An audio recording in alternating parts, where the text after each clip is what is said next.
Good morning, everyone. Lots going on as usual. Today's Saturday, August 23rd, 2024, and Mark Carney takes off all counter tariffs off the USA, according to the reports, et cetera, et cetera. And everyone is sick of the stupid hockey rhetoric. It's ridiculous, and we need to grow up a little bit. So that's where we'll be starting today. But it seems Trump won, and Canada is worse off now than we were a few months ago, and going into a negotiation in bad faith. And well, I've got some color on all of that to start off today. Trump is deploying the National Guard, according to reports, to every major U.S. city to quell crime and to address the rampant, all the issues in the United States will be dealt with by the National Guard, apparently, and we'll see how that all goes. I talked about it at length yesterday, so no need to revisit that. Maxwell interview has been released in full by the Department of Justice with only names of victims redacted, according to somebody it was released yesterday afternoon, so people haven't gone through it fulsomely yet, but there's already some interesting tidbits coming out. Claims of theft for the most recent by-election, not by Poilievre, but by the independent candidate who came second. And of course, CBC's very interested. They want to hear about this. Rigged, you say? Oh my gosh, yes, of course Poilievre rigged the election. So it's a very interesting and stupid way to finish off this election, because it's dishonest. They're not actually trying to get to the bottom of election rigging in Canada. They're trying to smear Poilievre. They're trying to do all sorts of things to, distract and make a conversation where there is one, but it's not where they're trying to steer the conversation to. So there's lots to get to. Let's get to it. First, let's talk trade. Eric says, breaking in a stunning blow to the experts, Canada is removing retaliatory tariffs on the United States. President Trump won. Yeah, he does that. He came to teach the Republican Party how to win, I guess. That's what he said in 2016. So we'll talk about censorship a little bit later in the show as well, but there's a reason that I'm not logged in. Oh, you can't see it. There's a reason that I'm not logged in, and there's all sorts of weirdness about the X experience this morning, but again, we'll talk about that later on in the show. GM Forbes is responding to Brian, and Brian says Canada is planning to remove counter tariffs on U.S. goods that comply with the free trade deal, but keep them on steel, aluminum, and autos. Prime Minister Carney making the announcement shortly comes a day after he spoke with Trump by phone, and GM says Carney removing counter tariffs on goods that comply with USMCA just a day after his call with Trump. It's an olive branch to Trump. Sounds like Carney got his dick slapped. Yeah, I think a little bit, right? Ford is going to be angry. Yeah, I think that too. And Doug Ford's already come out saying that he's upset about the direction, and he thinks that Carney needs to do dollar for dollar tough tariffs against the United States. But it only hurts Canadian consumers. It doesn't hurt the United States. The United States isn't worried about what we're doing. They're busy doing their own thing and being quite successful at it, really. Kirk says it's not elbows down, and I can't stand the elbows rhetoric. I think that it's stupid, and I think it's a distraction. But again, people are trying to explain what's going on here, and I like Kirk's breakdown, so we'll use it. But he says it's worse than that terrible rhetoric. Let me explain the strategic mistake Canada's Liberal government made in response to tariffs. The Liberal government was trying to flex for the local uninformed voters by trying to pretend to play tough and think Canada can actually combat dollar-for-dollar tariffs with an economy 14 times bigger than ours. So with the tariff response, they added tariffs to goods that fall under USMCA, which is a huge mistake. Not only does that violate the trade agreement, but we also need to renegotiate this trade deal and make it even worse. And that may make it even worse for our future deal. USMCA trade compliance is what gives Canadian companies a competitive advantage in the United States, and especially during this global tariff war. That's what gives Canada a lower effective tariff rate than other countries. The Liberals almost ruined it. I've long argued and warned against it. Now the renegotiation starts from a position of bad faith, and the hope is that the U.S. can overlook this. Instead of putting our biggest trade partnership at risk, in the meantime, Canada should have cut taxes, cut red tape, and get to work trying to attract organic capital, which it has not done. Nothing will fix things until we fix ourselves first. Yeah, fundamentally, we are turning a blind eye to the bad policies that are hamstringing our economy and hamstringing our trade relationships. Justin Trudeau said, get bent to Germany when they came looking for LNG. Same to Japan, right? So we're screwing ourselves. And until we stop letting our government screw ourselves, then we're going to keep having these negative outcomes, and they can blame whoever they want. Indeed, they will blame whoever they want, but it doesn't make much of a difference. I don't know why these tabs went to sleep. That's kind of annoying. Here's Mark Carney talking about all of this, and a CBC reporter says, you didn't gain anything by any of this. And Mark Carney hulks out a little bit. He starts talking about how he rejects the premise of that question. He rejects that question entirely. And then he proceeds to invent his own reality, right? CBC Watcher says, I reject reality and want you to accept this version that I've created on my own. And so here's interaction between Mark Carney and the press pool. Here we go. At pretty much every stop during the election, you referenced elbows up and saying that was going to be the strategy you take with the Americans. You also consistently said that Donald Trump was trying to break us so he could own us. Your new argument today is that Canadians should accept basically the best of a bad deal. What's been the change? Wait. I reject the premise of that question, or your characterization of what I'm saying. We have the best deal with the United States right now. Okay, we have the best deal. Look at the numbers. Our tariff is 5.5%. We have 85% of our goods are free trade. It's not what we used to have. Nobody has a deal with the United States that they used to have. Nobody does. They have fundamentally changed. It's their right. We respect it. They have fundamentally changed their trade policy. They have new objectives. And they haven't just talked about those objectives. They put in place tariffs, and they have signed a series of trade deals, including with the European Union, including with others, that have put those into effect, okay?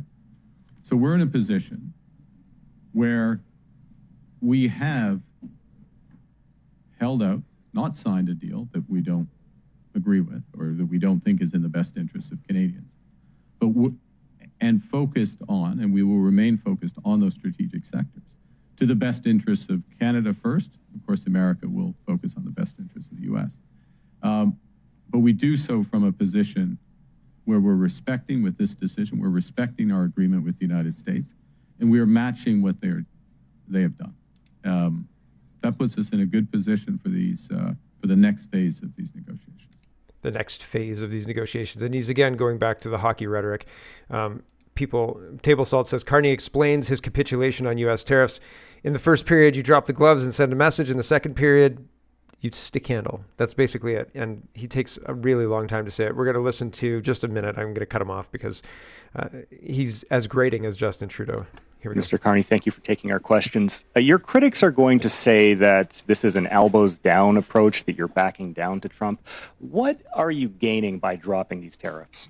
So the first thing to say is, let's be clear. We have the best deal of anyone in the world right now.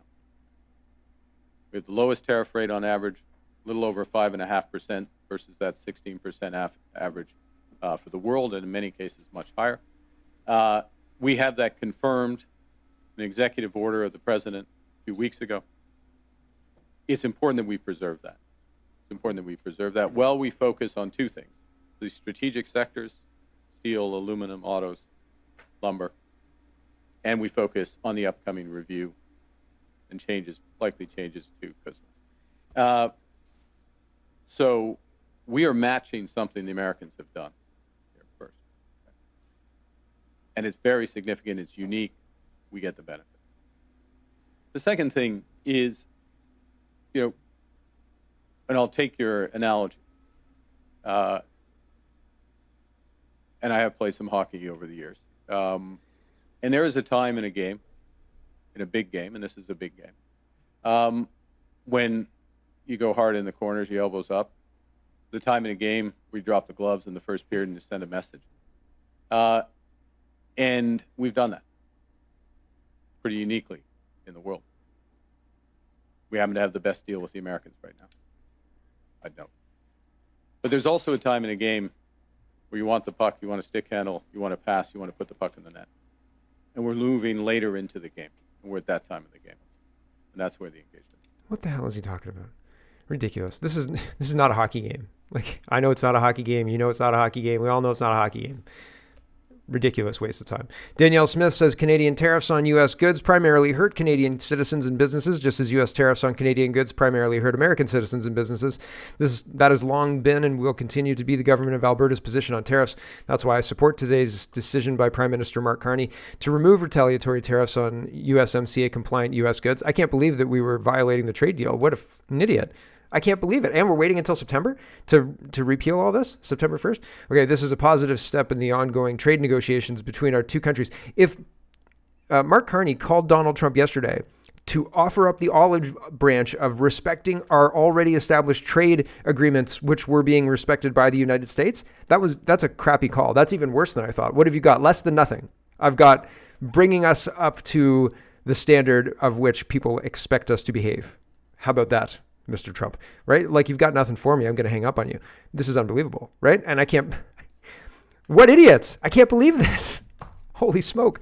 Over the course of this year, I've met with dozens of governors, back to Danielle Smith, senators, members of Congress, allies of the current administration, and the President of the United States himself. I remain convinced that the path to a positive resolution with our U.S. partners lies in strong, consistent diplomacy and a commitment to working in good faith towards shared priorities rather than angry rhetoric and retaliation. Alberta's diplomatic strategy has directly contributed to the vast majority of Alberta exports remaining tariff-free through this turbulent time. One thing remains certain, however: Canada must build a stronger economy by diversifying and growing our export markets. To achieve this, the federal government must immediately repeal the Trudeau-era laws, such as the net zero power regulations, the oil and gas production cap, the tanker ban, and C-69 that continue to restrict resource development and hold back our economy, costing Canada tens of millions in lost economic activity every single day. I urge the federal government to continue negotiating to resolve the remaining tariff issues and restore a free and fair trade agreement with the United States, while diversifying and strengthening the Canadian economy by unleashing our world-class natural resource sector.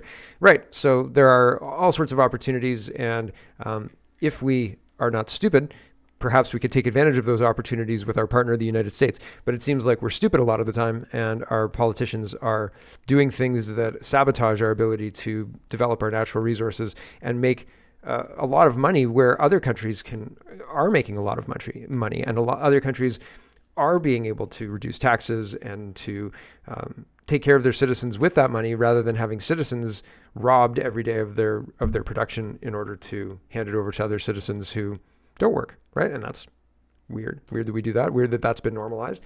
Communism. Food professor is talking about this whole thing. He says most counter tariffs affecting food manufacturing and retail will be rolled back on September 1st. This is welcome news. It will provide relief for Canadian consumers, great choice for grocers, and most importantly, help keep food inflation in check. Full article below. So this is food professors writing in Substack, Agri-Food Analytics tab, lab.substack. So there you go. Information on all of that. And again, why are we waiting until September 1st? Hello, Canada. We've noticed that you're not respecting the USMCA trade agreement. Can you stop that? Oh, sure. September 1st, we'll definitely stop that. Okay, how about now? How about like today? How about yesterday? Why wait until September 1st? Coffee's still expensive. Here is Amir, and he says, pretty crazy to think that Mark Carney has the highest approval rating on record of any prime minister. Isn't that wild?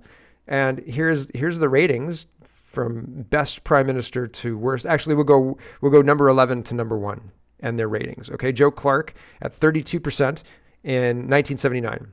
Kim Campbell at 53%. That much better than Joe Clark, and she got kicked to the curb. July 1993. Pierre Trudeau, 55%. And Lester B. Pearson, 56%. Paul Martin, 56%. Brian Mulroney, 61%.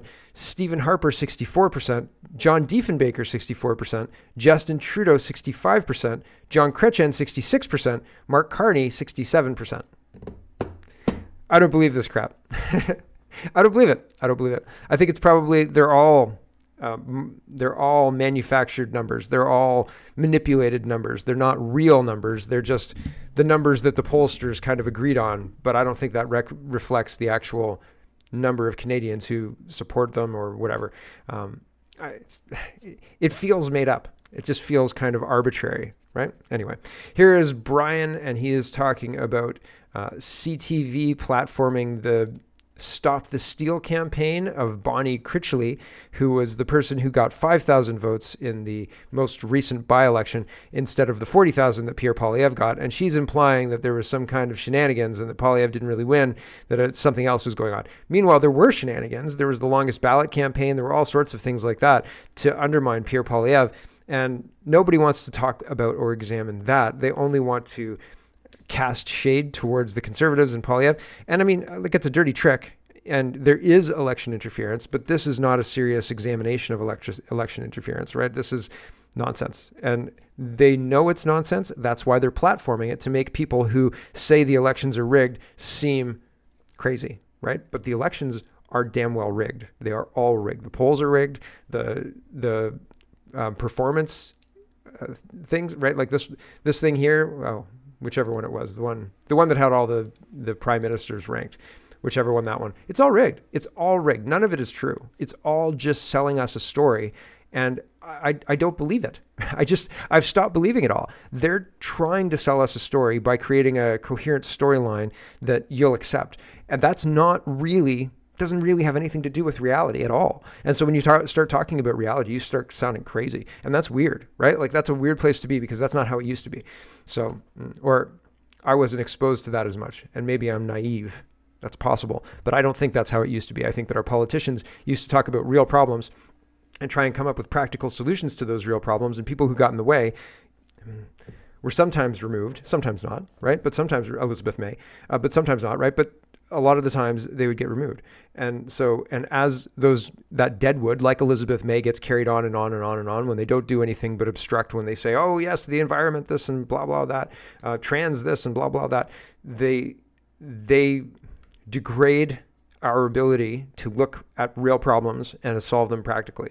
And the longer that is allowed to fester, the worse our government gets. And then you end up with 2025, when our government doesn't represent us at all. They represent Pakistan or Gaza or Ukraine or anywhere but here. And if you try and represent here, that's problematic, because you're being racist or something like that.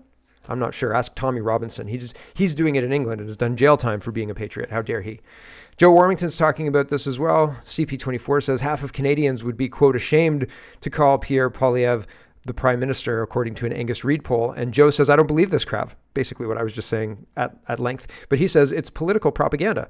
There's no way to prove half of the 2020 Angus Reid formed Liberals surveyed in this gathering represent half the country. It's a smear job on Poilievre, which is part of the game, no question, but it doesn't make it accurate. It's a torqued poll, an incorrect headline, now used by two outlets. So it's like a rap smear, where Nancy Pelosi explained, we leaked the story, and the first outlet reports it, and then other outlets report it because of the legitimacy, and then you give that story legitimacy independently, even though you leak the details of the story, and then other outlets pick it up because you corroborate the story, right? And so it's like a rap smear, same thing. It's the same style of attack against citizens who think they're making an informed choice when in fact they aren't. Eric says Angus Reid's polling question is a defamatory leading question. It's not plausible to call it market research or political polling. It's an kidult version of sign this note if you hate Johnny from elementary school days. And so here's the survey from Angus Reid, so you can decide for yourself. We'll turn to some reasons people give to support or oppose some of the parties in the upcoming election. You've been chosen to hear about Mark Carney and the Liberals. Which of the following statement comes closest to your own view on why people should vote Liberal in the next election, even if none is exactly right? Pierre Poilievre is a radical extremist who would risk the rights of Canadians. We cannot let him win and become prime minister. The only way to stop them is to vote for Mark Carney and the Liberals. They're the only ones high enough in the polls to stop the Conservatives. Pierre Poilievre would bow down to Trump and let him walk all over Canada. He wants to privatize our healthcare system to be more like for-profit American care. He wants you to pay for healthcare. We have to stop him at any cost. The Liberals are the best place to challenge him. Mark Carney is the best guy to stand up to Trump. Wow. Well, you'll hear about Mark Carney and the Liberals. Here's two things about Pierre Poilievre and how bad he is. Weird, right? Isn't that weird? This is leading. It's propaganda. It's not based in reality. Why are they allowed to do this? And the government has paid off Angus Reid to the tune of hundreds of thousands of dollars, if not more, right? And so how does that come into it? It's pretty crazy stuff. I've been talking about AI and how AI is not at all what you think it is. Most people think AI is very smart because most people don't know a lot about a lot of topics. And so when they go into the AI, they don't know a lot about the topic. And then the AI gives them an answer that sounds pretty plausible. You're like, oh yeah, okay, great. Thanks, AI. I'm sure you've checked this. I'm sure you've searched the internet to make sure that what you're telling me is not complete horseshit, right? And that's not true. Oftentimes it just makes crap up. It just makes things up that aren't true whatsoever. And one example that I've used is a WordPress plugin. So if I know how to create WordPress plugins, and I know how to design them, and I know how to deploy them. I know how to, make them and make them do crazy things with WordPress. And so I was trying to do one that mimicked the Reddit up, down arrow thing for a WordPress website, because that, believe it or not, that doesn't exist. You can't just Redditize your WordPress blog, which is weird because you think people would want to spin up their own Reddits. Anyway, regardless of all of that, I thought I'll just keep it self-contained into a self-contained post. And so I'm not dealing with the whole website and the logic dealing with the whole website upvote and downvotes. I'm just dealing with the list in this post, this list, upvote, downvotes. People can vote once, so on and so forth. I was creating this thing. And the AI would get lost. It would rewrite the code from scratch when I wanted to make a little change. It would not understand what the function PHP file that I uploaded that it wrote was trying to do. And so it would cut out a bunch of the features and then give me a function PHP file that would break the extension, all sorts of crazy stuff. And then the less I relied on AI, the more I just asked it to do snippets of code, the more success I had.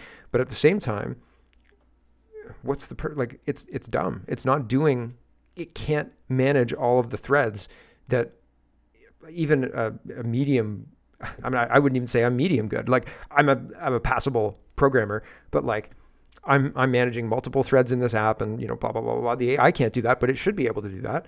So why can't it, right?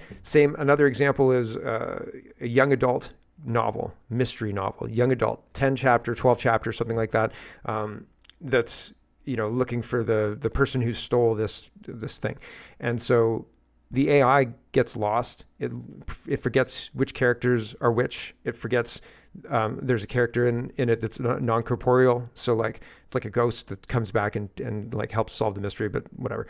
And it forgot that it was non-corporeal and like brought the person back to life and had the person interacting with the main character like halfway through the book. And I was like, what? How is this? And it's not like I just tell it to write the whole book. I go chapter by chapter and piece by piece. And like it forgets from that too. It's not rational. It doesn't have any intuition. It doesn't have any kind of idea what you want, although it'll try and give you what you want, right? If you tell it, if you think you're sick and you're a hypochondriac and you're telling it a whole bunch of things that might be wrong with you, it'll feed you that a whole bunch all day long, right? If you think everything's a conspiracy and birds aren't real, it'll feed you that back all day long, right? And so it'll give you what you want. Here's an example from Brian Lilly. He's noticing too, and I had another example, but I couldn't verify it, and I didn't want to type it into the thing because I was concerned that it would flag something or whatever. But I'll explain what it was in just a second. It had to do with murder. But Brian Lilly says, "This is why you need to be careful relying on AI without knowing about a topic." This is a screenshot from ChatGPT this morning. So Brian Lilly said, "What are Mark Carney's accomplishments as prime minister?" And ChatGPT says, "Sorry, Mark Carney was never prime minister.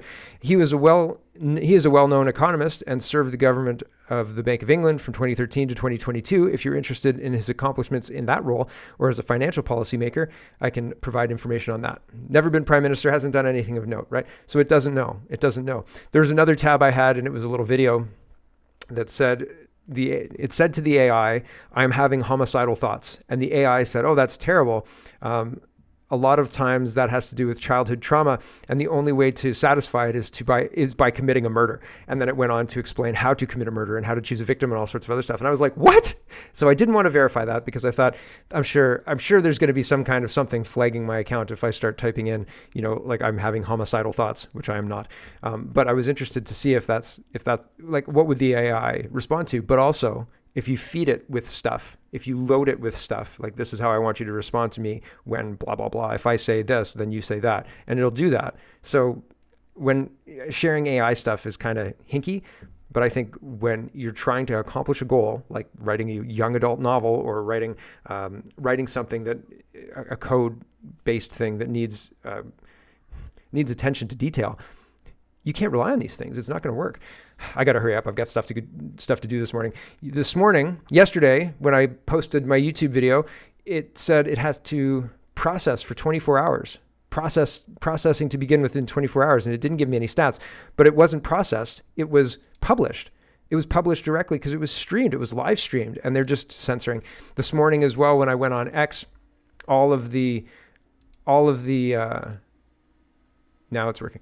All of the X tabs wouldn't load for me. Now they've loaded since then, but I had to load all of the show into incognito tab because the incognito tab is the only one that would load. So I'm not doing it from my logged in browser today because X wouldn't load for me.